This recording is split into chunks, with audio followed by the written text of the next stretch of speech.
Wait. Good morning. Good morning. How you doing? I'm okay. You're looking good. Thank you. It's been like how many years now? Since we last saw. It's been a year, been years. Like maybe 3 years. I think so. Yeah. Thanks for coming and honoring our invitation. And yes. Thank you for having me. And how was it like when I asked you to come? But me and you, we go way, way, way back. Exactly. Yeah, from when I was slim tens to now. When you were a baby. So, just that I've been very busy. Yeah. But, I had to make time to be here. Mm-hmm. Yeah, so thank you so much for the opportunity. Yeah. Yeah, thank you. Really appreciate it. Before we go to our business, I would like our listeners to enjoy a couple of tracks that you've done. I think you have about 4 songs. Yes. 4 songs, right? Yeah, almost. And it looks like you're too busy for music. Yes, I've been very busy for music. You're making big money somewhere. Not that, music, I think you need to have time. Okay. If you want to do music full time, right. You need to have time. And you have to go on tours, you have to do this one, that one. I don't know if I was ready for all of that. So it's just something that I'm passionate about. So media, when I have time, I'll just go to the studio, do something small, okay. Drop it, promote it small, and I will go back to movies. There's one song that I would like the DJs at Basement to play for us tonight. Okay. It's a party song. I mean, celebrate. You featured Jupiter. Yeah, Jupiter, the general. Juliet, why did you decide to do music? Childhood passion for me. So I grew up wanting to be a musician, and I used to be dancing to all these Bollywood movies and singing their songs. Indian movies? Yes. Okay. At the time. So I wanted to just be a superstar when I was growing up, and I used to like Celine Dion a lot. Wait, let me share a joke. Yes. I have a guy, his name is... Later, he was working with Angel Sports, Maestro came to me in the house. He was like, Hammer, please, I want to be a star. I'm like, star is not a profession. So he ended up on radio doing sports and now lives in America. Wow. So you wanted to be a superstar? Yes. I wanted to be on TV. Okay. I wanted to be on stage. So I started with modeling at some point, but I just wanted to be a musician when I was growing up. Right. So acting for me happened by the way. Yeah, acting was not in my plans. I wanted to be a musician. So when I became famous through acting, then I decided to start doing music because that was like the passion that I wanted, from childhood. Right. So I just did the music. I started doing soundtrack for my movies and stuff like that. And that's how it started. But who wrote the songs for you? So I write my own songs, and I work with the producers in the studio to create the melody and everything I want, the rhythm and all of that. But how is it like the reaction as an actress doing music, the public reaction? Typical example is Emilia Brobe. Yeah, it looks like now she's taking it more serious. Yeah. And how is it like? How was it like, the public reaction? For me, it was funny because at the time when I dropped my first song, I think some other actors had dropped songs as well from Nigeria. So already they were not taking them serious. A lot of, negative press was following it. So at the time, I dropped mine. I was like the first Ghanaian actor to do that. So it was like, you are trying to copy. It's not going to be nice. I was judged before even the songs dropped. Yeah, I was judged before the songs dropped. But I wasn't doing it for people. That's what I believe in. I don't do things for people. I do it for myself. What makes me happy is what I would do. Yeah. Is it because people feel like, they want to make money from music too? Is it that perception that when an actor or an actress want to do music? No, but you see, that's the thing. You see, we from this side of the world, we don't understand music, or let's say we don't understand entertainment world. Now, if you look at Hollywood, let me put it in that instance. If you look at Hollywood, every actor or every musician in Hollywood or that comes out of Hollywood has several talents. Right. You're supposed, because they start training them from a very young age, how to dance, how to sing, how to do different stunts for movies, how to act. So you go through a full drama school or entertainment studies. So every actor can sing. So if you look at Hollywood, follow the Hollywood. So you can see Beyonce, she can act. Beyonce can sing, she can act, she can dance, she can. So they train people. So entertainers normally, we are talented that way. We can do different things in entertainment. But it's only here that you see somebody who is acting going to music and people will complain. Or you see a musician going to acting and they complain. I have a surprise for you. Yeah. Emilia. Oh, nice. Emilia. Hello. Hello, Juliet. Hi. How are you? Charlie, I slept off last night when I sent you that message. Good morning, Emilia. Hi. You are in my city, you know. Position yourself where you are breaking. Yes, she's in your city, and you have to make sure she get the best treatment. Yes. Oh, yes. We spoke last night. It's unfortunate. My mom is not well, so I couldn't be there up at the studio. But I'll see my daughter. I don't know which one she'll prefer. Oh, okay. Okay, the thing is, I'm discussing her musical career. As in, she has a couple of songs. And currently, you are the only actress who is now making waves in terms of music. Your latest track with Wendy Shea is doing well. And I don't know. I'm thinking of the two of you doing something together. What do you think? Because I love Juliet personally. You can ask her. And I was following her song too, but I don't know how come she stopped. So I'll be so glad if we could do something together. I would love it. Juliet, is in your ears. Oh, you can hear? I can hear it. Oh. My technicians, where are you? Amy, I'll let you repeat what you say. We are fixing her headphone. Okay. Now, okay, so I met you this morning, as early as the time I met you. It means you are not finding it easy, in terms of time. Yes.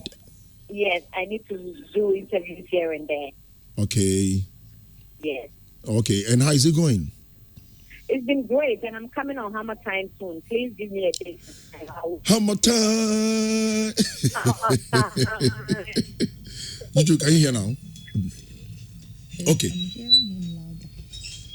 Okay, so the thing is, Emilia says she's ever ready to do something with you. Yes, of course. That would be nice. So it looks like the three of us, we have to meet today and think of something.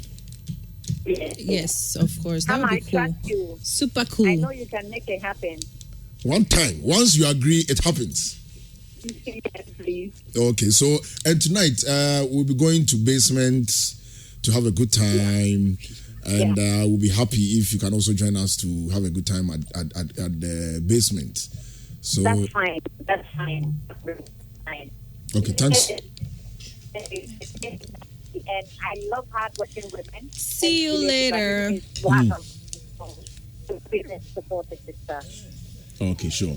Thanks so much for your time, and we'll get back to you soon. Thank you. Okay. If I don't see you, we'll fight, though. She knows. When she comes to Accra, every time I'm not there. She's like, oh, Juju, you're not here. Like, oh, Charlie, I'm in Nigeria working, no? Okay, so let's enjoy one of your... Okay, live on Pure 95.7 on HammerTime every Friday between 9:30 and 11. Our special guest this morning is Juliet Ibrahim. Juju. Yes, boss. Halloween. Yes. I hardly watch horror movies. Because horror movies is like Halloween. I mean, Halloween is not anything. Anyway, to me, I'm a bit scared. Those kind of, decorations, the images that people bring. But you have decided to do Halloween every year. Yeah. What is the brain behind it? Well, for me was like a costume party for charity. So sometimes, here we're not really used to it, and for me, because it was a costume party, but I do it every October. And October, around the world, people celebrate Halloween towards the end of October, I think 29th or 30th or something like that. So that was the time I chose to do the costume party for charity for my NGO, the Juliet Ibrahim Foundation. And you can't help how people dress when they come to such things. You know, some people wear masks, Halloween masks, scary one. They'll paint their face like Dracula or something like that. So at the end of the day, it was meant to be charity where we raise funds for people living with kidney failure or needed to go through dialysis treatment and stuff, but they cannot afford it. That's what my NGO started doing, you know, and it became very, very big. And there were a lot of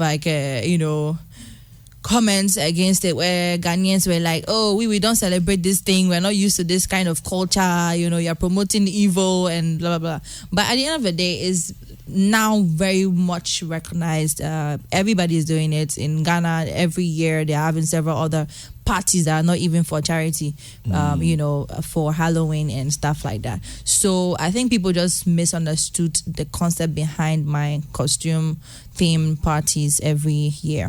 Yeah. So far, so good. Yes, we thank God, yeah. Now, your NGO, it's about kidney, right? I started kidney awareness and kidney diseases awareness, and people having the knowledge of what can lead to kidney failure and kidney cancer and kidney diseases, basically, yeah. So who qualifies to be under your NGO, the support? For the support. So what we do, those that we want to help, we have them send email or contact the numbers we have on the website for JulietIbrahimFoundation.org. So when you do that, we check your medical records and reports, and mostly dialysis treatment is expensive. Yeah, it is. And even going for a kidney transplant is very costly. So for a dialysis treatment is about $100 for one dialysis. That's per week. For a day, and you need to do it 3 times a day. So that's $300 a week for the rest of your life until you can afford a kidney transplant. So that's where my NGO came into the picture, because we wanted to help people who cannot afford to pay their bills. So we raise the funds through other activities that we do, fundraising here and there, then give to the people or go to the hospital and say, okay, we are paying for maybe this number of treatments for the person until we can raise the funds for a kidney transplant. And the unfortunate thing about the kidney failure patients or those that actually need transplant is sometimes they don't even have a compatible donor. Because somebody have to give you a kidney to replace the kidney that has failed on yours. It's not a system that people are aware of in Ghana like that, where somebody will be like, oh, why should I give my kidney to somebody I don't know? But this thing is being done all over the world. So that's where we come in. We create more awareness on the reasons why people can give. You can live on one kidney, So if you can give a functioning kidney to somebody who is in need, who has lost 2 kidneys, it's also good that you are helping to save a life. Apart from the Halloween project that you do to raise funds, do you get any other funds from other organizations? Because I've been seeing you traveling and doing campaigns towards these kidney projects. No, I don't get funds from. I get funds from raising, from individuals or maybe corporate bodies that will support when I'm doing these things. But I don't have a proper organization that I'm partnering with. Ministry of Health? No. Have you approached them before? No, I haven't. Maybe you have to try. But like I said, kidney issues are one of the most expensive, kind of disease that anyone can have in society. Is the most expensive. Even breast cancer, that one there is even cheaper to deal with when you find out early about breast cancer than living with a kidney failure. Is the most expensive. Yeah. Do you have any personal experience or family related experience that made you decide to go into kidney? Yes. I had 2 of my aunties that were living with kidney issues, and they were the ones that pushed me into doing this thing, because I saw how much they suffered, how the family, we had to be raising funds for them to go for dialysis every week, and I saw what we went through. And unfortunately, I've lost the 2 of them now. The other one lived with kidney failure. I'm sure you know her, Auntie Cynthia, from Osu back in the day. She passed away last year around August. but she lived with it for 15 years. And I saw how she suffered. I saw how she had her gym and everything in the gym. She had to sell all the equipment because she needed money to be paying for transplant and dialysis treatment. And I know how it was crazy. I've seen other families as well, like my patient families, how they suffer and what they go through. So it just led me to use my voice, use my stand in society to create more awareness, because for me, I believe prevention is better than cure. So if we are all aware of, the importance of our kidney and how we need to keep healthy and, stay alive, so that you don't get to a point where your kidneys can fail, because it can happen to anybody. But is there a particular cause? There's no particular cause, but there are some risk factors that can be led to that, to someone's kidney failing. So sometimes even like we had a 15-year-old that had a kidney failure. So people that are very, very fat, obese people, they are prone to getting a kidney failure. Okay. Yeah. So if you are very, very big, we encourage you to go and check yourself every year. Very, very big. Yeah. If your body weight is more than your legs. Charlie, you need to go and check every year. Go and run some tests and check, because if you find out early, there's medications you can get on that can be able to regulate, medications and diets that will help you regulate yourself and stay healthy. So we advise people on what to eat and how they eat. And if you have diabetes in your family too, you are prone to getting it. Yeah, if any of your family members have diabetes before, if hypertension, which is high blood pressure, the genes. Yeah, high blood pressure. If you suffer from it, it can easily trigger your kidneys failing. Okay. Yeah, if you smoke a lot, is a problem. Smokers are prone to getting it, a kidney failure or a kidney cancer or something of sort. So there's a lot of risk factors that this thing. So if you have it in your family as well, if it's been passed on from generation to generation, you are prone to getting it. So you always have to check. Even some of the medications that you take can cause problems to one's, every time we have malaria, some people go and take over-the-counter drugs. They feel like, I'm feeling sick today. It's malaria. They will go and take over-the-counter drugs.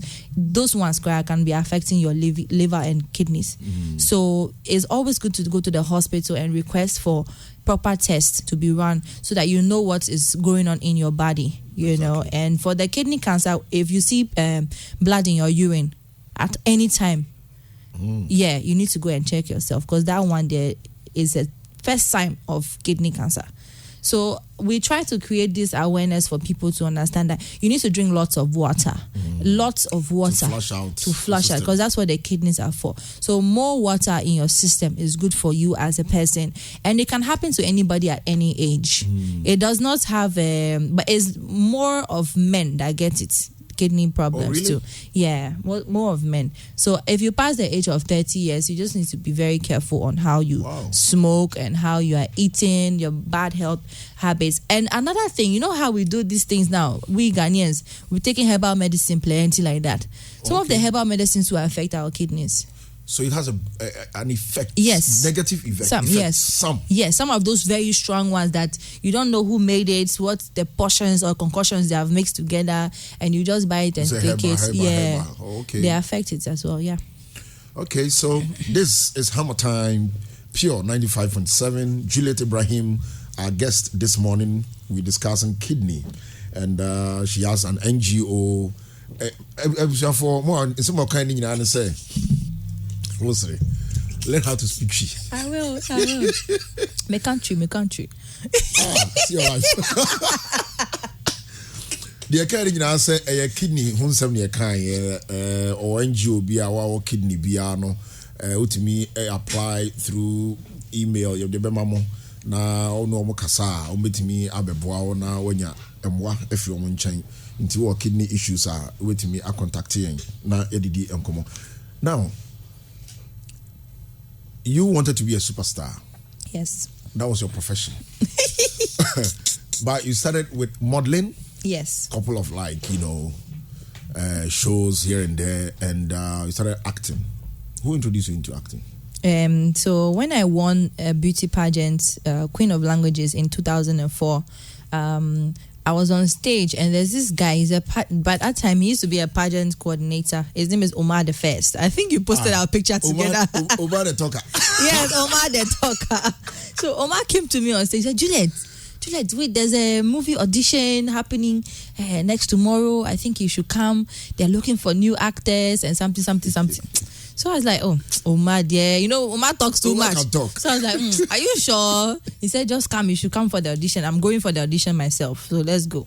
So I went there 2 days after. And I went to audition in front of... First of all, I'm very shy. Okay. I saw like over 50 people lined up at the audition at Afrikiko in Accra. I say, hey, Omar, too many people and I don't know about acting. What am I supposed to do? He said, oh, just go. They'll give you the script and you read it. So I got a paper in my hand. They said I should read something with Majid Michel. So we were rehearsing together. Then they called us in front of everyone. We read some parts together, Majid and I. And they said they will call us. And so I got a call like 3 days later. They said I got a lead role with Majid, that I was playing his girlfriend in the movie Crime to Christ. That was my first movie. Yeah. Okay. Yeah. That's how it happened for me. So how was it like, the reaction, I mean, the feel when the movie came out? Because you wanted to be a superstar. But I didn't want to be a superstar through acting. Because I'm a very shy person. Okay. So, and I had no idea about acting, like professionally, I had no clue what I was doing. And I got a lead role of over 30-something scenes in the movie. So that was a lot for me. So when I even got out, I asked them, I said, would I have the time to prepare? Would somebody teach me how to do things? They said, no, go and learn the words in the script and the lines and come on set. And we're filming like within a week after they gave me the script. Right. So when I got on set, I remember every time I would say something, when the director says action, I would just stand like this and be reciting, like I've crammed the thing in my head. So I would be reciting the lines and they would say cut. And I'll say, please, was it good? Was it good? And they say, it was good. I say, is that how acting is? You know? So maybe I was like, okay, then it's easy. So I have to be cramming. So I cram everything in the script, and that was how it was. True and poor for that film. True and poor. I swear, if I watch that film now, I'm so upset. Why is it your looks or how? No, it's true and poor. It's wrong. Yeah, how I acted. But they said at the time that that's what they needed. Like they needed me to just be like blank. Okay. Like a bimbo. You know, bimbos are. You know, all those girls, they say sometimes they are dumb. Dumb, yeah. And the foreign girls. So like a blonde, dumb girl. Oh, okay. So that's what they needed. Role. So apparently that was the character they needed. Yeah. Okay. So I was just chewing and pouring. It went very well with the character. But nobody really advised you the consequence or the world, what you're going to face being famous and some actors or musicians or let's say public figures, they go by trotro and taxi and all that. Did you think of that? I didn't really care, because at the time all I wanted was, okay, I started acting. So for me, it was like a platform to push myself and in being famous, like I've always dreamt of. So when I got into that path, and I was like, hey, and then the money was very easy. And that time there, I said, wow. So I'll go for 1 week, 2 weeks, and they give me this one. And they'll pay me, then it's good. Just go and talk.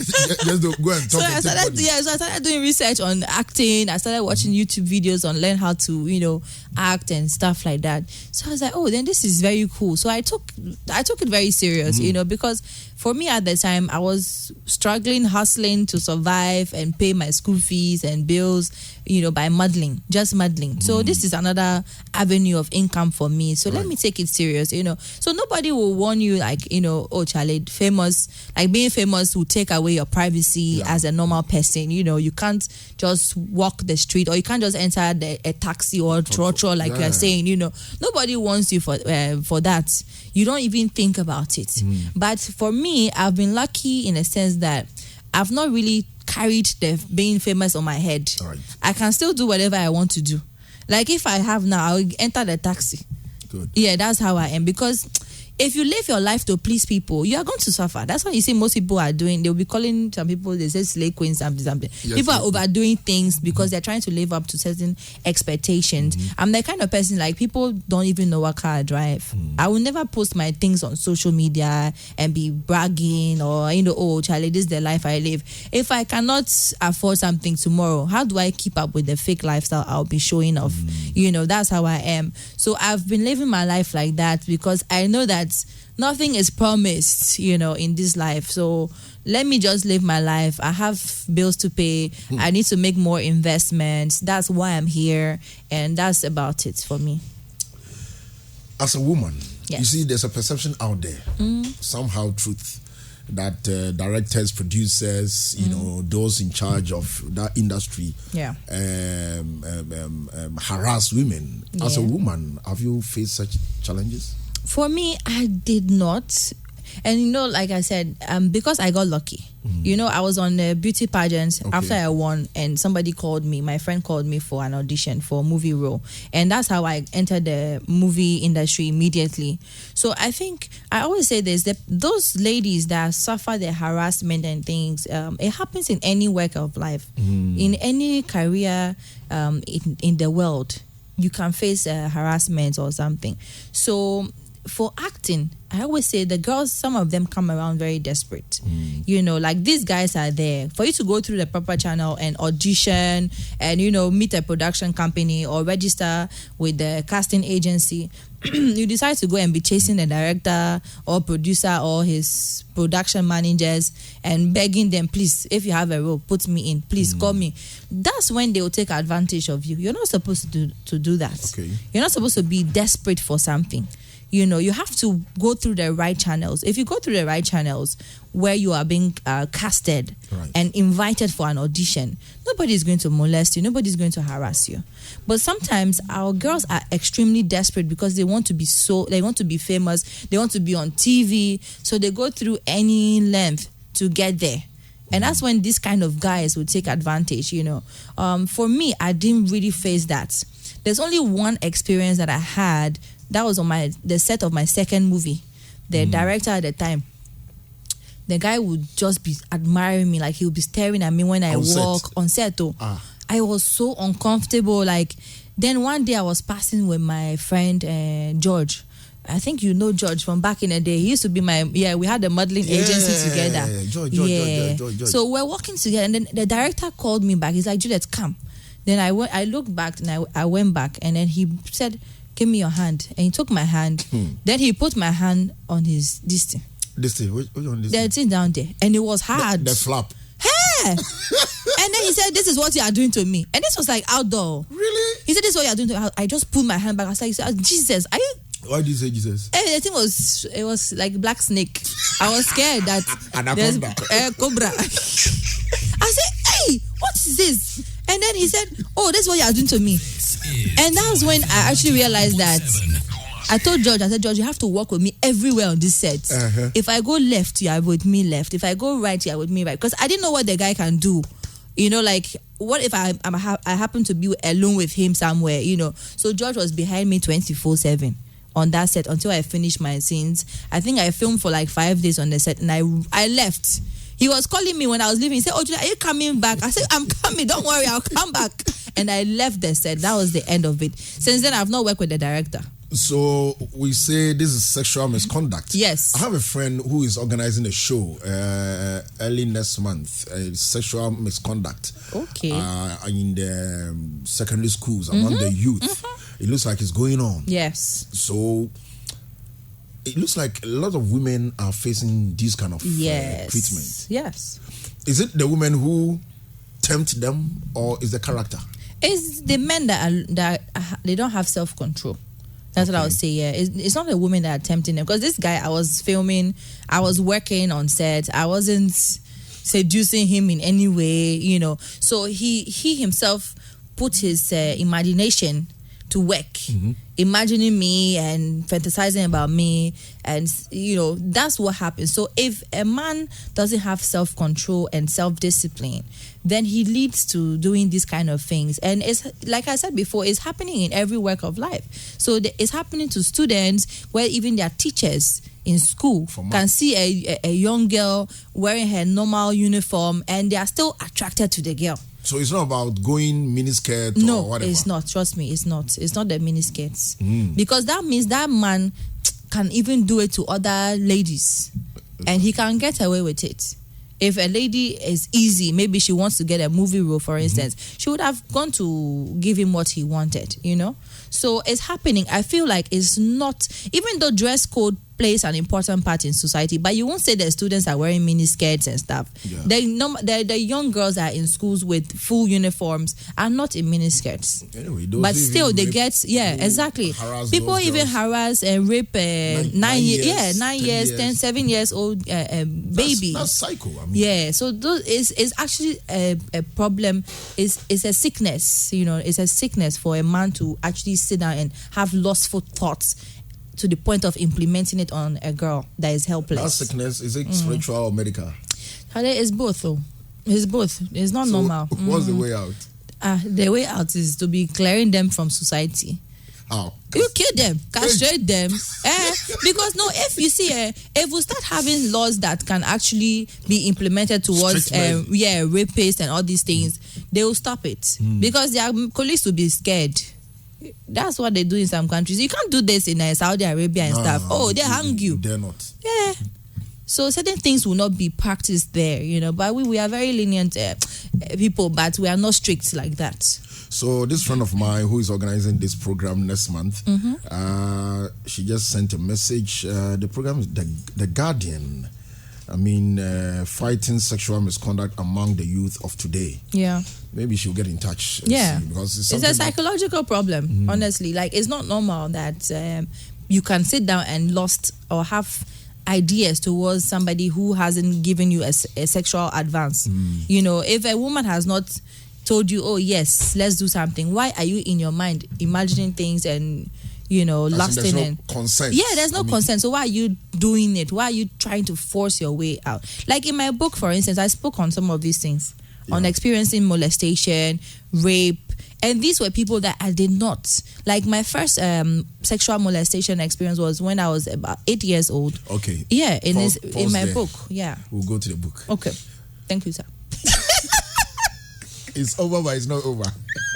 This is HammerTime, Pure 95.7. This show is brought to you by Gandu Cosmetics, Transformation Beauty Salon, TUC Abude, Royal Lameta Hotel.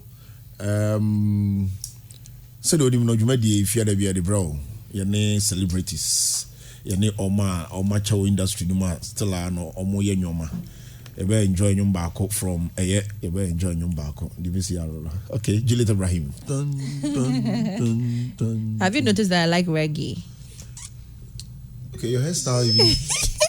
I have Jupiter, then I have General Pipe. Yeah, I'm a big fan of reggae music and raga. You have to do something with the dancehall guys. Yes, I don't mind. I don't mind at all. Okay, so how would you advise any woman who wants to be at your position? Example, if a lady approaches you and it's like, oh, Sister Juliet, I want to be an actor, I want to do this, and what advice will you give to such a woman?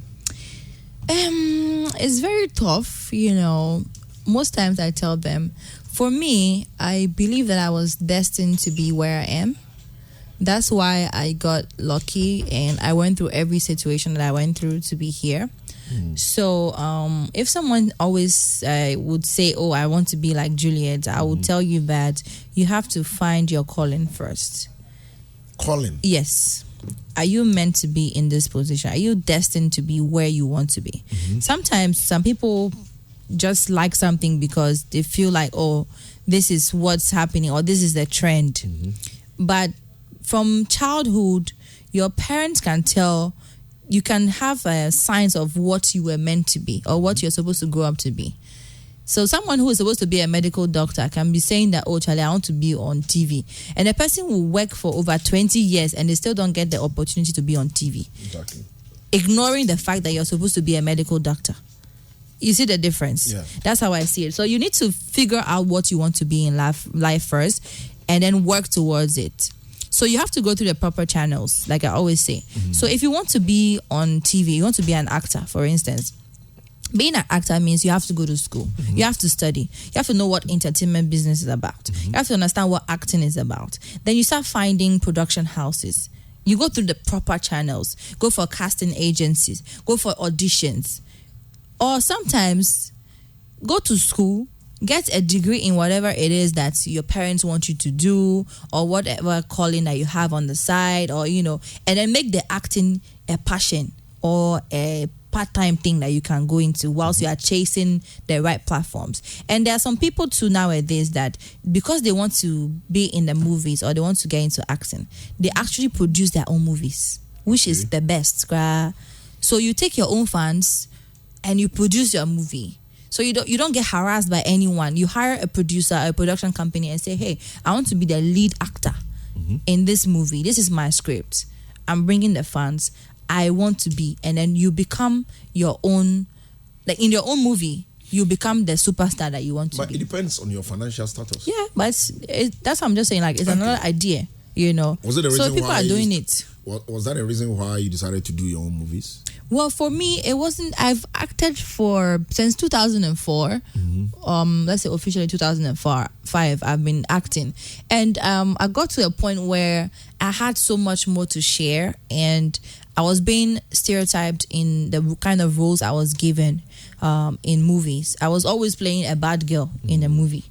Every time I get a call from a producer or a director is to go and snatch somebody's husband or to go and attack somebody or fight. I was always a bad girl. Why do you look like one? I don't know. I'm confused. Do I look like a bad girl? If you stand in front of a mirror, can't you judge yourself? No, I'm not a bad girl. Okay. Yeah, I'm not a bad. But for the directors, but you play it well. Oh, very well. No. That's why. So, I wanted to change the narrative. I wanted to be shown in a different light. That's why I started producing that. I'm also versatile. I can play other roles. I don't have to always play the bad girl. And that was where I decided to start producing my own movies, to start showing myself in a different light to the audience, the general public. Yeah. What's your relationship like amongst your peers, like other actors, actress? I mean, have you had issues with other guys before?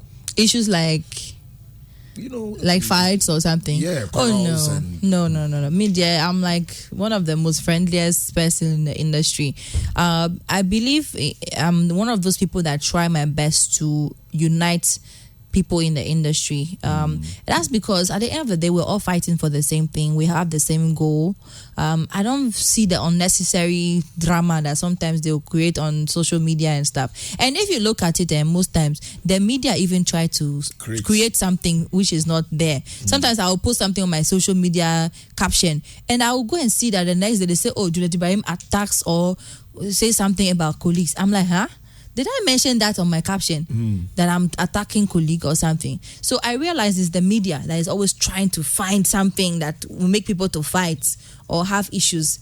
But that's the least of my problem in life. I'm chasing the money. Why would I be finding time to attack people or the dollars? Like, who has time for that? Nobody has time for that. Yeah, I don't. I talk to everybody. I don't have problem with anyone. You are still young. Yes. You've been in the industry for 15 years. Hey, Charlie. And so what happened in your life that you decided to share with the public by writing a book and naming it Toast to Life? Toast to Life. Why? Who gave you that idea? So for me, like, I've gone through a lot as a person. Yes, I'm still young. People will say, oh, you've not even reached 40 years old or 50 to, be at the stage where you have to share your story, with people. But the thing is, at every point in time as a human being, if you have the opportunity to share your story to inspire others, you should use it.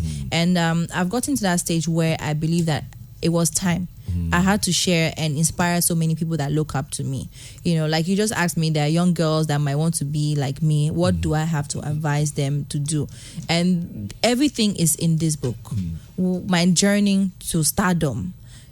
I'm a young girl like every other young girl out there who has dreams, who has vision, who has plans for her future and all of that. But it's the experiences that I've gone through as a person that made me who I am and that made me to be where I am today. So I wanted to share it with the world so they can get to know me better and not just what is painted or printed online and what they get to read about me from, you know, the blogs and made up stories that come out. So this was my way of sharing with the world, even the guys, you know, so they get to know the Juliet that they like. So you can just see the pictures and they're always like, oh, I like this girl, she's fine. But there's more to her beauty. There's more to where she's coming from. There's, you know, I'm letting you into my world so you get to understand things from my perspective. That's what I wanted to do. How did you conclude the name A Toast to Life? So A Toast to Life is about me celebrating life and how far I've come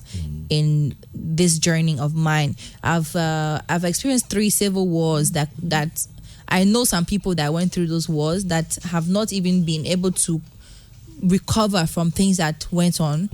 You know, but I'm here. I use my experiences from wars, living as a refugee, to building myself into the woman I am today. It has made me so adaptable and so like free that when I go anywhere, I can easily blend in with the people. I'm not like, oh, I'm scared, I can't travel by road to this place. Oh, I can't. So I fit in any culture, basically, because of the fact that I've lived in 4 different countries when I was a kid. You know, most people will be asking me, oh, so how come you don't speak Tree? How come? I didn't grow up here. Okay. You know, I had to travel when I was a kid a lot because of my parents at the time. Spent over 10 years in Ivory Coast as a refugee. No, wait, where were you born?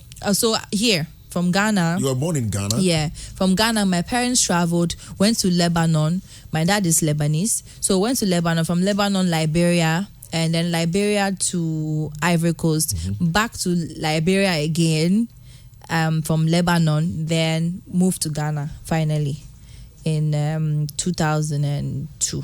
Okay. Yes. So I've been around a lot. 4 civil wars, where? All in... So Liberia Civil War, Lebanon, Ivory Coast. Yes. Was it? How did it happen? Was it?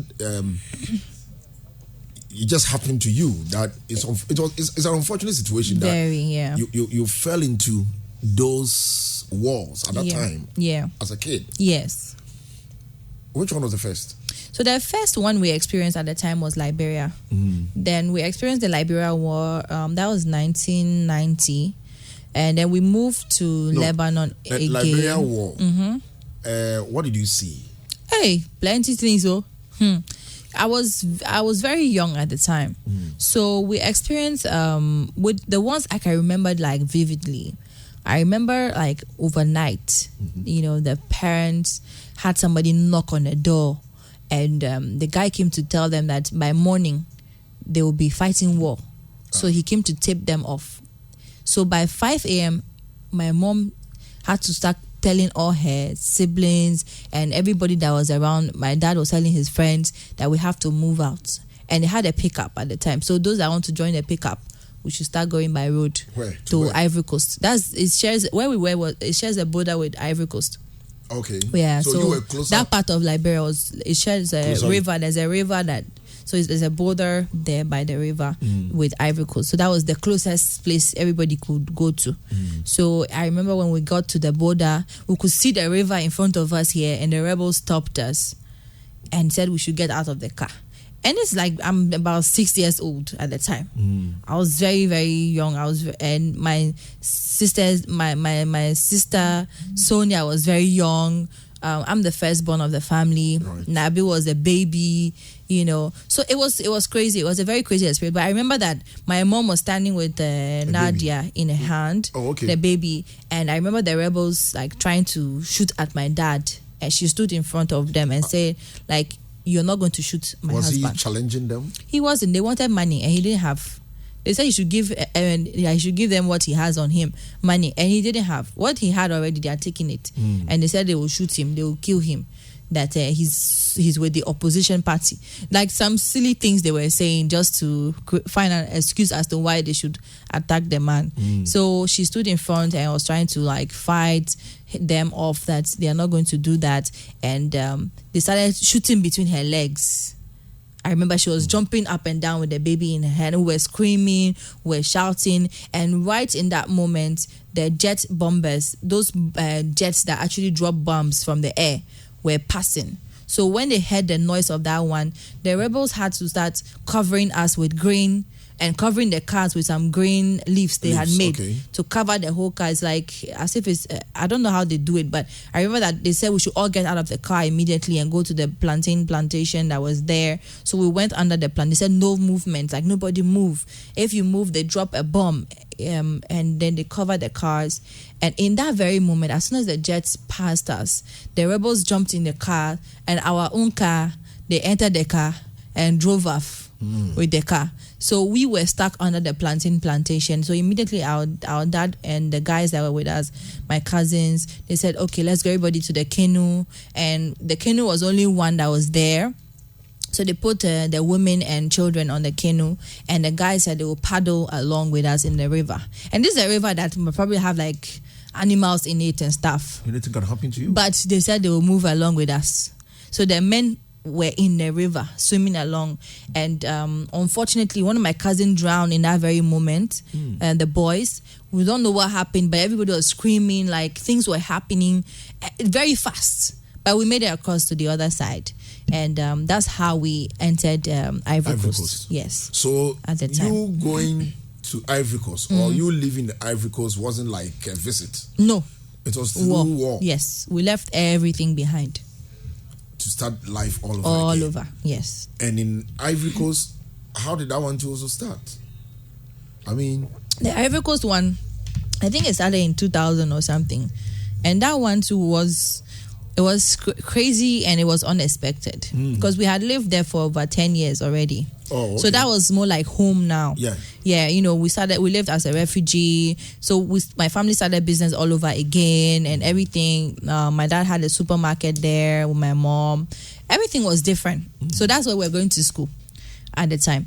And out of nowhere, my dad started suspecting that things weren't going well in business. First of all, business was bad. The price of fuel would go up. Rice price had increased. A whole lot of things. So he said things weren't going right. That he felt like something was going to happen there.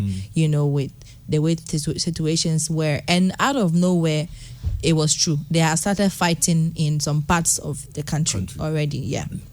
Where they had rebels coming in. It was a very big issue, but we had to leave everything behind again. And through, same by road? Or this time by road, and we came straight to Ghana. So we left where we were and came through Takoradi.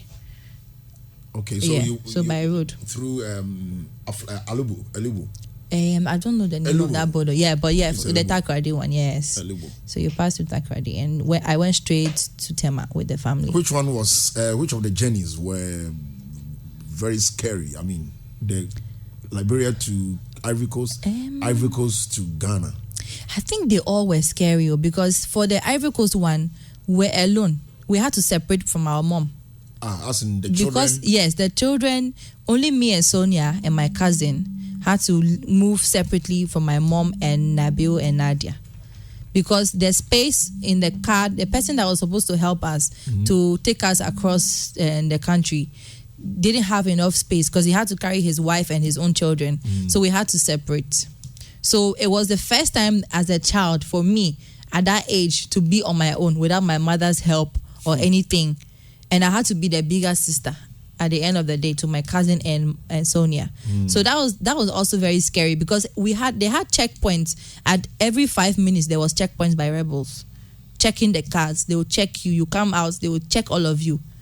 But they didn't harass you guys? No, thank God we didn't have any experience like that. They didn't prevent you from moving ahead as in you were coming at all. That was the only good part of it. Like God was with us the whole time. And I remember when I got to the border at the in GH. When I got to the border, I fainted immediately. I arrived at the border. When they say welcome to Ghana, I fainted. It's like I just dropped. I just dropped on the floor. I was hospitalized for like 2 weeks at a Polo clinic in Tema. For 2 weeks, I was hospitalized. I was seriously sick. And your dad took you to Lebanon? Yeah, that was from Liberia at the time. And we met war there too. That same war they're fighting in Lebanon, that they are still fighting till date. Yes. We experienced some of it.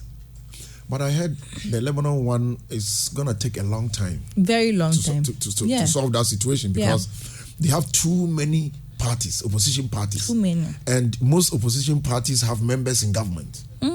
So as an opposition party is fighting, his people are in government. Yes. Preventing them to... So it's been happening for years. I went through that. That one, I remember when we were there in Beirut at the time, we were staying on like the 9th floor of a story building, and we'll be there now, we'll just see another building drop to the ground. Bump. Yeah, and everybody have to run downstairs to the bunker in the building. They always have a bunker in the building, the underground. Fights. Yeah, so we'll run downstairs to go and hide and take cover till nighttime. When you hear that it's better, then you people come back up.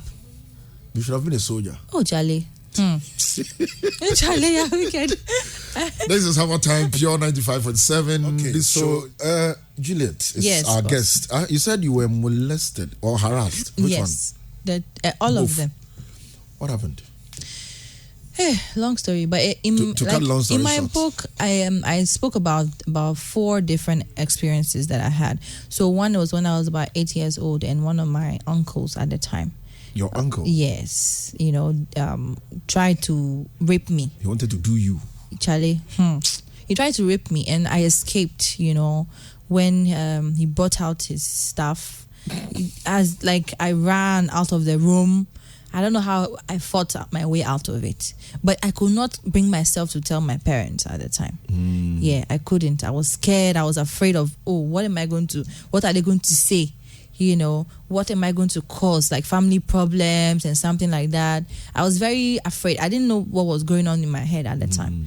But, after I wrote my book, my parents are now aware of what happened. So they didn't know until this book came out? Until the book came out, yeah. Wait. A lot of things. Did you discuss with them before? No. It was just my own way.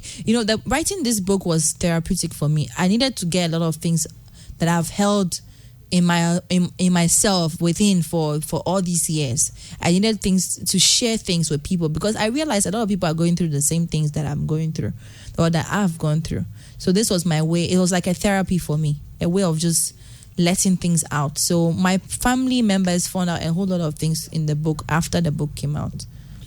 Okay, so we'll give listeners the chance to say hi to 5 callers to say hi to Juliet. Okay. The numbers to call are 0240-929256, 040-929283.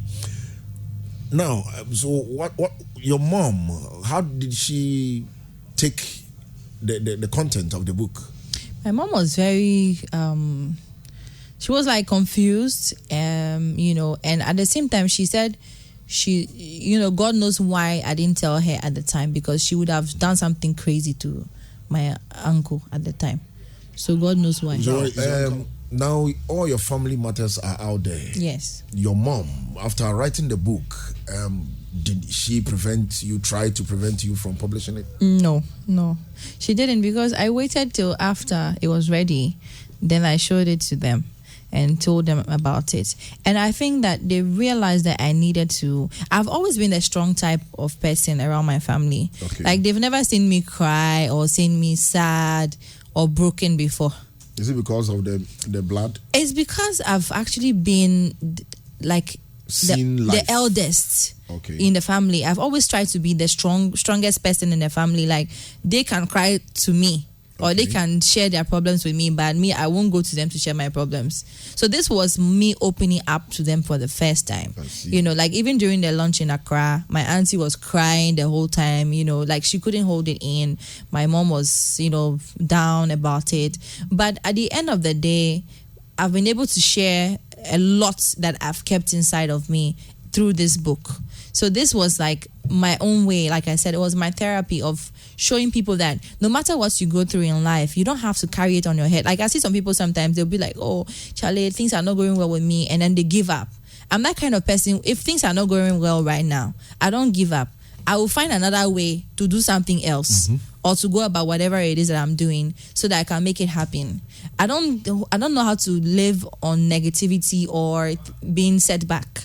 I keep pushing, that's how I am. And that's what I wanted to share with people, that no matter what you go through in life, it doesn't matter. You just have to keep believing and having faith in whatever it is you're destined to do and, work towards it.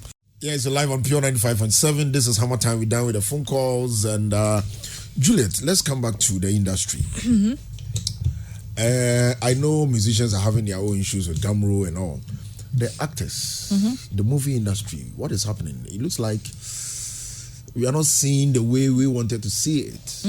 What is happening? Is the government not helping? Do you have an association that governs your works? Good question. So I think what is going on with the movie industry in Accra, I can't say what is going on with movie industry in Kumasi, because this one is a different industry and it's booming all the time. Right. But the one in Accra is called what? We Are Lost. You call it glamour movie, and here is a Kuma movie. Or English movies, maybe English movies. English movie. Yeah. So I would say that we are lost, and it's been there for a couple of years, and nothing is really happening. There are some people that claim that they're putting a structure together, they're trying to work on it, but it's not something that the government is supposed to do for us. Okay. I feel like once we are united, and we have a common goal, we are going to be able to get on the right track. Right now, we have lost track. But there's been a division. It was quite okay before. It was many years ago. Yeah, and don't forget that we also had the support of the Ghanaian people at the time. When it happened, when we started filming movies in Accra, in the English movie industry had support of the Ghanaian people. That means people came out to watch these movies. If you do a movie premiere at the National Theatre, people will show up. It was happening. If you do it at the mall, people will show up.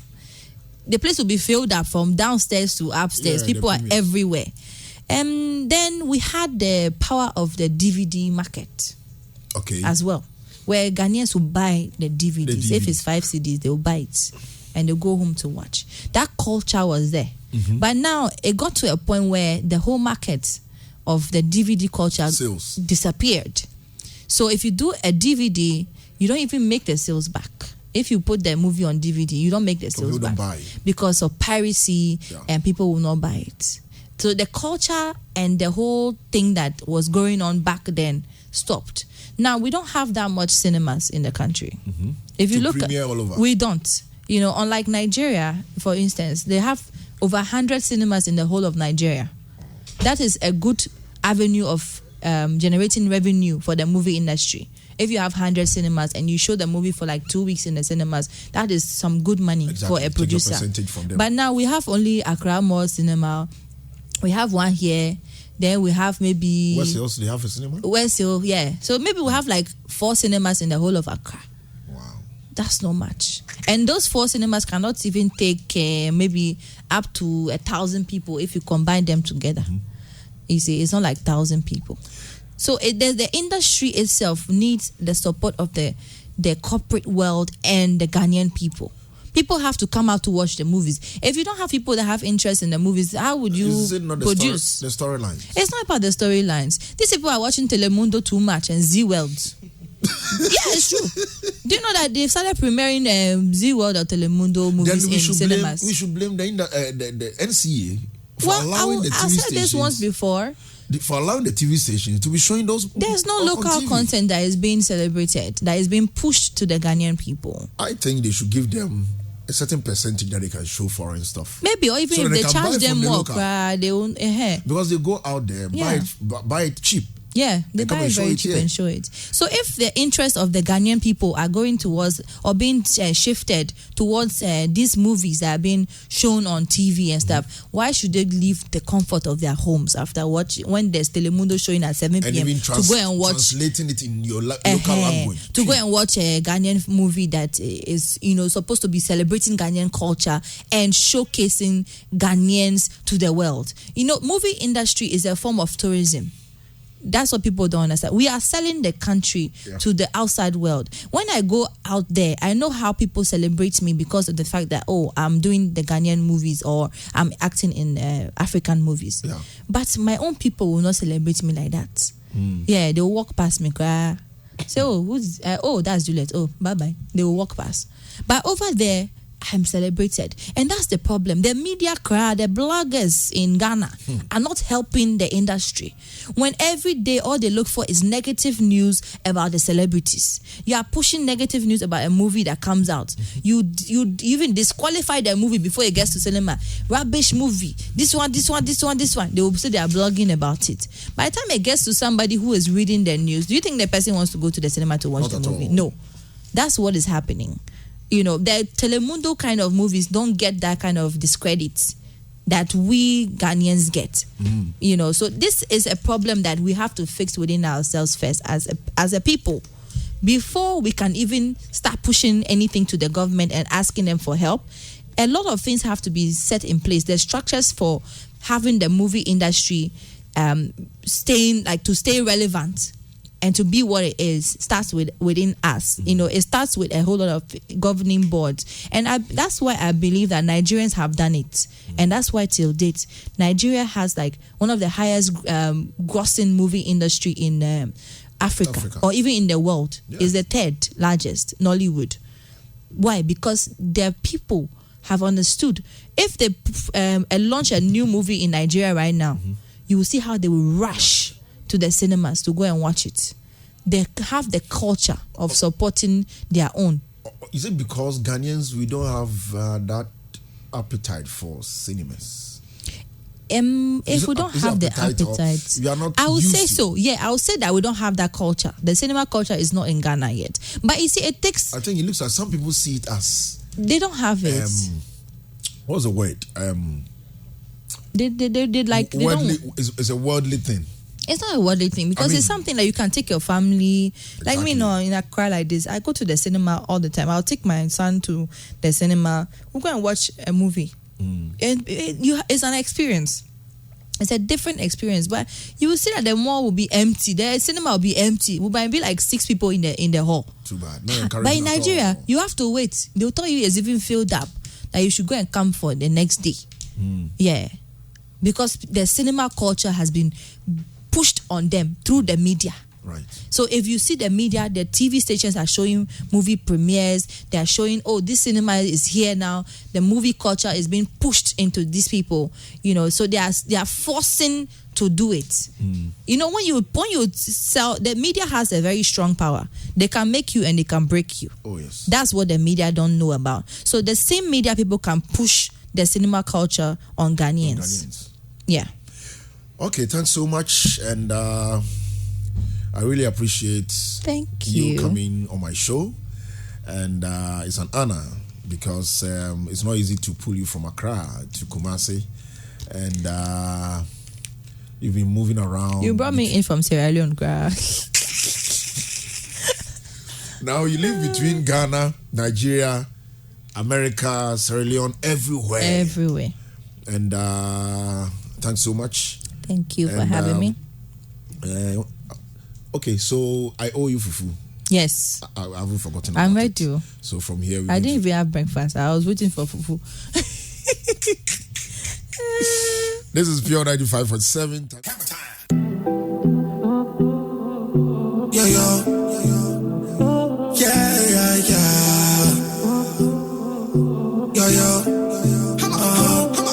It's the HammerTime.